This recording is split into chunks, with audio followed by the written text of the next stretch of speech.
by Will Brinson at Will Brinson March 14, 2019 at 1:01 a.m. Eastern Time. 7 minutes read previously on CBS Sports HQ.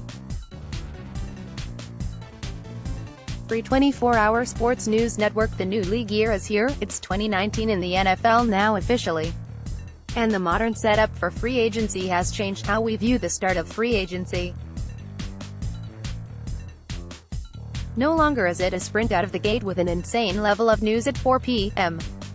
ET on Wednesday. Now it's 2 full days of insanity followed by a bunch of announcements at 4 p.m. Eastern Time on Wednesday. We got all those and a little dash of excitement on the first day of the new league year, so let's break down who won and who lost in the initial secondary wave of free agency. There's more drama to unfold, of course, so if you want to stay abreast of everything, make sure and check out the Pick 6 podcast, our daily NFL show. Subscribe right here and get it every morning, as we break down every single signing while sprinkling in a dash of mirth. Yell at me on Twitter at Will Brinson if you hate or love any of the calls below. Winners: Baltimore Ravens. After a rough start to free agency that saw their defense plundered, the Ravens had a nice rebound in the secondary market. It's the best place to bounce back because the deals are better, including Baltimore's contract for Mark Ingram, a reported 3-year deal worth $15 million, which is a really nice bargain for Baltimore relative to the other running backs that signed this offseason. The Ravens needed a reliable option who can between the tackles and catch passes out of the backfield, and Ingram is just that. He was chased out of New Orleans after the Saints signed Latavius Murray to pair with Alvin Kamara, and now he should get the Lions' share of carries in what remains a somewhat confusing offense. Baltimore also made a big splash in the safety market, signing Earl Thomas to a 4-year deal worth an impressive $55 million. To anyone who thought Earl wouldn't earn his money on the market, you got faced. It's not a crazy deal either. Like many contracts, it could end up being a 3-year deal, and Thomas could be exactly what Eric Weddle was for the Ravens the last few years, a veteran safety with a secondary career renaissance. Thomas is a Hall of Famer with the cerebral ability to clean up mistakes on the back end and the playmaking, ball-hawking skills to give this defense a massive boost. Tyrell Williams, the ex-Chargers wide receiver, managed to find his way within the division as he landed with the Raiders.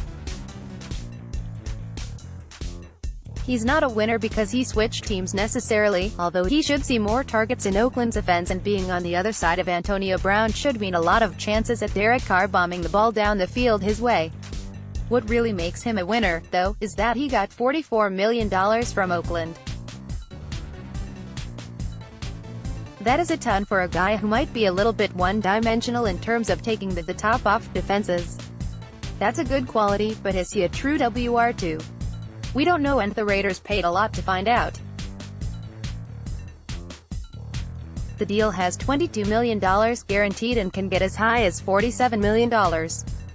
Dante Moncrief. A year after landing an overpriced, prove-it deal from the Jaguars, Devin Funchess was the winner of this year's Moncrief Memorial contract. Moncrief just found himself in the cushiest of landing spots thanks to him signing a 1-year deal with the Steelers.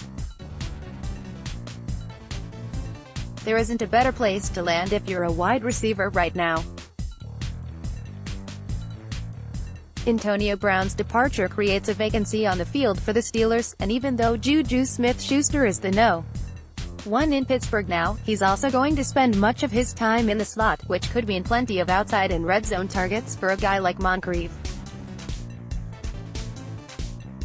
This is a bit of a dagger for James Washington, the last year's draft darling, who didn't bring a consistent set of hands to the table during the 2018 season. Pittsburgh will be out to prove its passing attack can still thrive without AB, and I anticipate Ben Roethlisberger plays with a big chip on his shoulder. Anyone receiving some of those targets could be in line for a nice year. Teddy Bridgewater. Previously it looked like Bridgewater was going to have a one-team market, and that would be as a backup behind Drew Brees with the Saints, thanks to teams bunkering up via trade. The Redskins landed Case Keenum and the Broncos landed Joe Flacco. Then Tyrod Taylor decided to sign and be Phillip Rivers' backup in Los Angeles, and suddenly the Miami Dolphins were left without a plan at the quarterback position. The result was Miami scrambling to check on Bridgewater's interest in being their starter. Now Bridgewater has legitimate leverage in terms of trying to earn a bigger paycheck while also becoming the starter in Miami. Being the Dolphins' top option isn't the best thing in the world, but it's better than not having the option to start. Bridgewater will at the very least land some additional cash as a result the market shift. Losers Dave Gettleman blasted the Giants here yesterday. The Giants have been blasted elsewhere on this site and all over the internet. But comments from Gettleman, the Giants GM, in the wake of dealing Odell Beckham were stunning. The Giants' social media team tried to obfuscate the whole "we traded one of the best wide receivers in football" thing with the tweet and subsequent release. Welcome to the Spin Zone. We do have a plan, and this is a part of it. What? How can trading Odell Beckham be part of the plan? The Giants' plan was to maybe trade him last year, or maybe not, and then they ultimately ended up extending him. A year after extending him, they traded him. How on earth is that a plan? It's just throwing stuff against the wall and hoping it sticks. There's more buzz about the Giants wanting to become a running team, which would be great if this was 1978. Calling this as a plan is an insult to plans. Chiefs defense loved Kansas City picking up Tyrann Mathieu and love the Honey Badger getting a big deal on a Super Bowl contender. But the Chiefs have lost a lot of playmakers in the last 48 hours on defense. They cut Justin Houston previously. They just traded Dee Ford. And now they've lost Eric Berry and Steven Nelson from the secondary. All those moves freed up a ton of cap space. KC now has $33 million in space, and that might suggest their interest in potentially making a trade for a pass rusher or some other kind of defensive piece. But who are they trading for? It's hard to imagine someone they could really go out and nab in a deal that would be a game-changing pass rusher. Maybe they swing a deal with the Browns for Emmanuel Ogbah? That's the only name we've seen surface recently. Jacksonville Jaguars. Sorry, but every time we have to talk about Blake Bortles and the contract Jacksonville gave him last year, it's going to bring up the fact that they unnecessarily extended him a year ago. Did you hear? They gave him a totally unnecessary $54 million contract extension last year and released him this offseason. I love making unforced errors and then compounding those mistakes as much as the next dummy, but this one should have been obvious from the get-go for the Jags. They have Nick Foles now, it's official. And everything is happy and exciting. The reality is this Bortles thing should be a red flag for the future of the position in Jacksonville, given the money they gave their new veteran quarterback. Run back, sorry, but the position just isn't pulling nearly as much money as anyone expected. The Le'Veon Bell deal might not be terrible, all things considered, once we move back from it a little bit, but it certainly wasn't the market-busting contract we expected.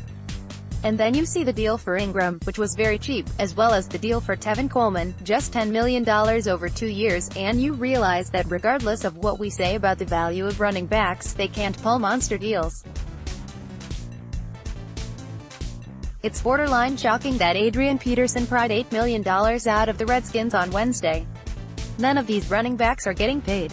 It might be a while again before a running back gets a huge deal in true free agency because of how the CBA and rookie contracts work.